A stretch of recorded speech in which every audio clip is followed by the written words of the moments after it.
Estimados estudiantes, hoy tomaremos dentro de nuestro curso sobre Derecho Civil 1 y las personas aquellas bases u orígenes que se representan desde nuestro derecho romano y cómo es que hemos llegado hasta el día de hoy a contener toda esta normatividad que regula cada una de las actuaciones de nosotros como personas dentro de una sociedad. El derecho romano. Bueno, en este sentido, recordemos que fueron aquellas normativas de épocas de la antigua sociedad romana a partir del siglo V antes de Cristo. Y dentro de estas normativas de la época, recordemos que el sentido de la república fue bastante conmemorativo para que la normativa fuera adaptándose y también cambiando en aquellos sectores en la forma de su creación. Bien, a principios del siglo VI, el emperador Justiniano I recopiló los textos legales de la época en un solo texto jurídico llamado el Corpus Juris Civilis, que significa el cuerpo del derecho. Y dentro de este sentido, pues el cuerpo del derecho contiene una de las distintas formas que se consideró o se estructuró básicamente el derecho civil. Y dentro de esta estructura nosotros podemos encontrar dentro de las bases aquellas las bases principales que le dan origen al derecho romano, ¿no? En la antigua Roma, como es las costumbres, la ley, los plebiscitos, la jurisprudencia, los senadoconsultos y las constituciones imperiales. A lo largo de la historia nosotros podemos reconocer en este derecho romano que, por supuesto, a partir de los siglos XVIII y XIX, varios países europeos comenzaron a replicar las bases del derecho romano para el ordenamiento jurídico de sus naciones. Por ejemplo, España, que promulgó el Código de Comercio en 1885 y el Código Civil en 1889. Pero volviendo a las características sobre este derecho romano,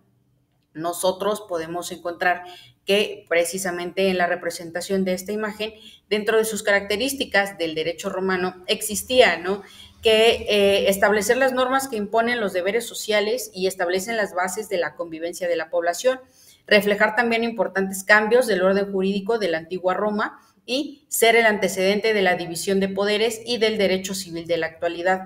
En este sentido, también hay que recordar que se basaban en un sentido bilateral, es decir, que requiere de la interactividad de dos o más partes, como el Estado y el pueblo, que deben cumplir obligaciones de manera recíproca. Desde esta institución política y de la forma gubernamental, el Estado se implementa como este sistema que va a proteger, pero también va a exigirles dentro de cada uno como ciudadanos. Recordemos que el Estado contiende a tener dentro de su normativa aquel intercambio de derechos y obligaciones entre ciudadanos y en este sentido también en Roma existía lo que era el derecho para extranjeros, lo que no se consideraba en este sistema civil como partes iguales dentro de un Estado.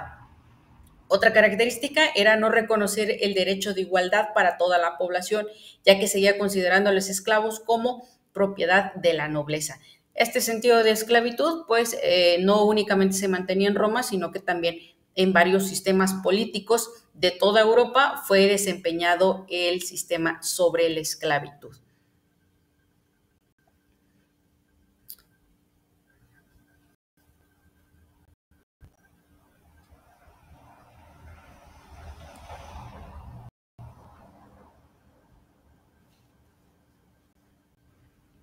En este sentido de características sobre las bases del derecho romano también encontramos distintas formas de clasificar el estudio de este derecho romano, que es la base, como lo vimos, del cuerpo civil que hoy conocemos en nuestro sistema jurídico mexicano. Y en esta pequeña diapositiva les presento aquellas cuestiones que contiene básicamente el estudio y la forma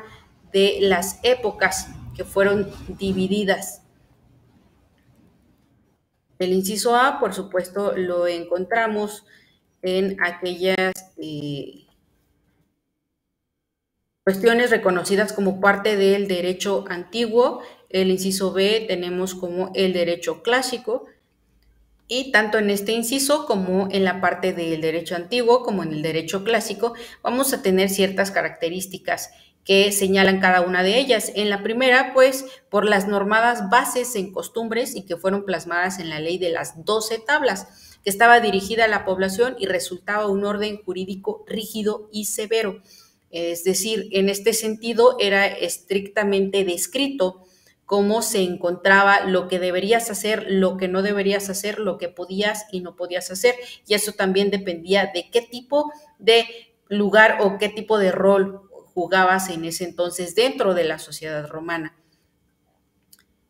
En el inciso B tenemos la cuestión sobre el derecho clásico y esta fue la etapa que se caracterizó por la organización de jurisprudencias del orden jurídico, como el Senado y cómo formalizar el derecho como una ciencia.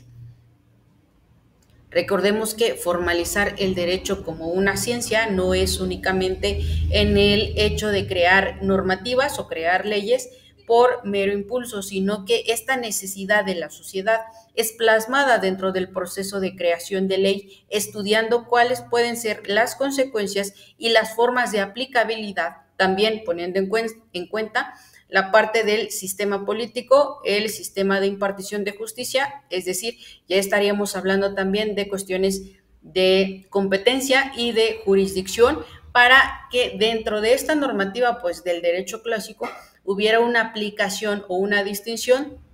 de este derecho o de las nuevas normas. En el inciso C encontramos al derecho posclásico y esta etapa fue que se caracterizó por el poder absoluto que ejerció el emperador para regular los ámbitos de la vida pública y privada de los ciudadanos. Esta cuestión sobre la vida pública y privada de los ciudadanos, pues encontramos que este derecho público también era concebido dentro de aquellas ramificaciones en el Estado, es decir, el intercambio de derechos y obligaciones de ciudadano-autoridad o más bien Estado. Y en el segundo punto, cuando hablamos de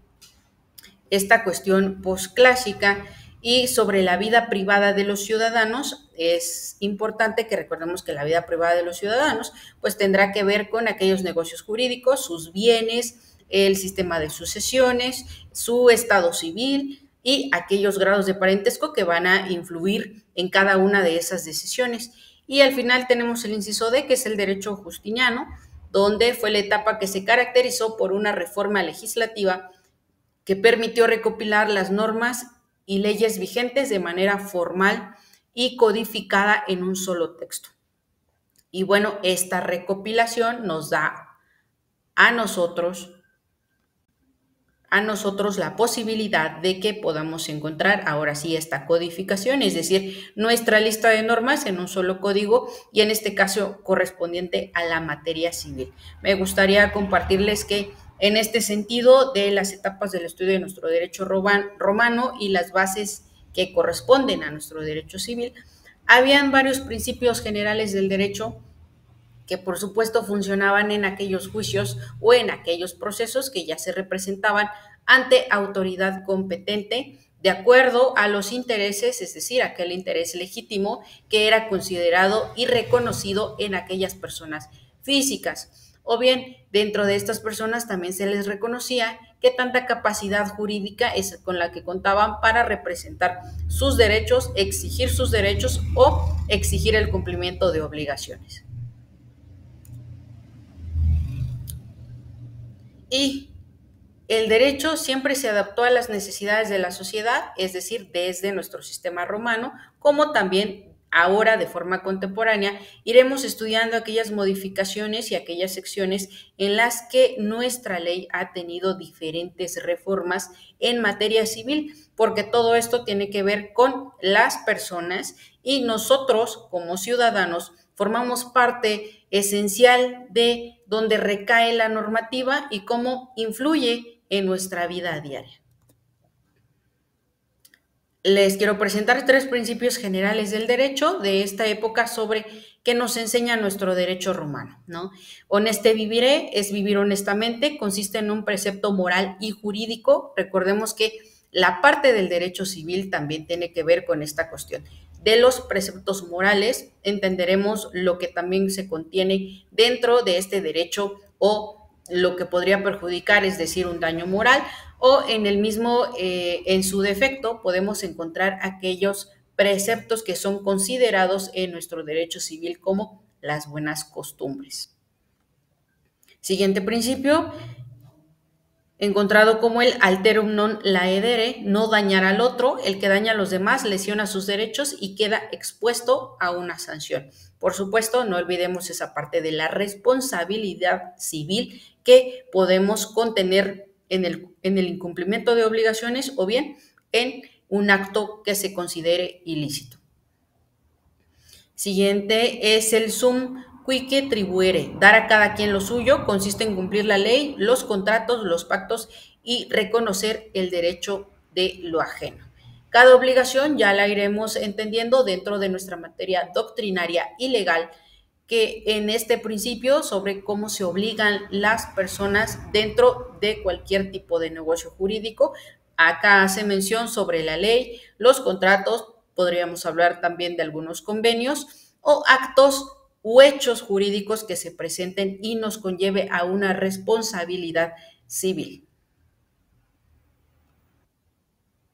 Continuaremos en nuestra siguiente cápsula informativa con nuestro contenido de la materia y empezaremos a hablar ahora sí de las cuestiones legales que están vigentes dentro de nuestra normativa civil mexicana.